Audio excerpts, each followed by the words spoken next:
लोकसभा चुनाव की घोषणा से पहले बीजेपी ने अपने 195 प्रत्याशियों के नाम की घोषणा कर दी है। प्रत्याशियों की पहली लिस्ट में 16 राज्य और 2 केंद्र शासित प्रदेशों के लोकसभा क्षेत्र शामिल है, लेकिन 40 संसदीय सीट वाले बिहार का नाम सूची से गायब है। बिहार से पार्टी ने एक भी उम्मीदवार के नाम का ऐलान पहली लिस्ट में नहीं किया है, जबकि हालिया कुछ महीनों में जिस तरह से पार्टी के टॉप लीडर्स लगातार बिहार का दौरा कर रहे हैं, इसको लेकर यह तय माना जा रहा था कि सीट शेयरिंग को लेकर फंसे पेंच को सुलझा लिया गया है। कहीं चिराग की नाराजगी की बात सामने आ रही है, तो कहीं कुशवाहा की दावेदारी को कारण बताया जा रहा है। ऐसे में एक्सपर्ट की मदद से हमने इसे समझने की कोशिश की कि 400 पार का नारा देने वाली बीजेपी आखिर क्यों बिहार में फूक फूक कर कदम रख रही है। जनवरी के आखिरी सप्ताह के पहले तक बिहार में एनडीए के लिए सीट शेयरिंग का फॉर्मूला एकदम सरल लग रहा था।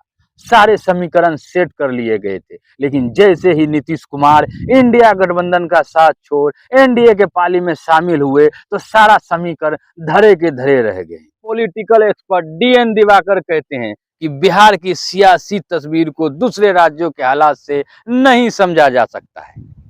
पिछले महीने तक चीजें बिल्कुल अलग थी, अब स्थिति पूरी तरह उलट है। 2019 के लोकसभा चुनाव में एनडीए में 3 सहयोगी थे।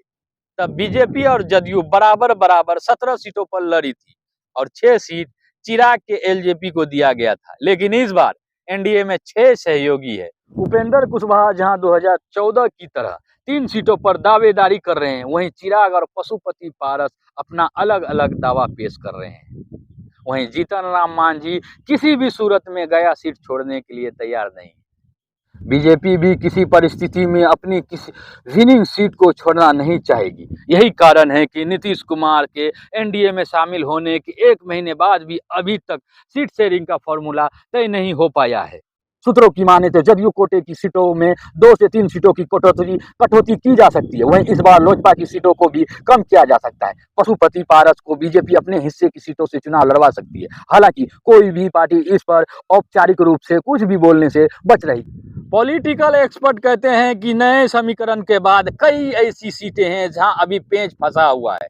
कई ऐसी सीट है जहां से जदयू के सांसद है, लेकिन अब उस पर सहयोगी दल अपना दावा कर रहे हैं। ऐसे में इस बात पर संशय बरकरार है कि क्या नीतीश कुमार सहयोगियों के लिए अपनी विनिंग सीट छोड़ेंगे। अगर छोड़ते हैं, यही कारण है कि फिलहाल बीजेपी बिहार में कैंडिडेट का नाम ऐलान करने से बच रही है। अगर ये वीडियो आप YouTube पर देख रहे हैं तो हमारे YouTube चैनल को सब्सक्राइब करें। अगर ये वीडियो आप Facebook पेज पर देख रहे हैं तो हमारे Facebook पेज को फॉलो करें। इस वीडियो को लाइक करें, दोस्तों में शेयर करें। मिलते हैं जल्द नए खबरों के साथ। बने रहे द डिजिटल पंच के साथ। जय हिंद।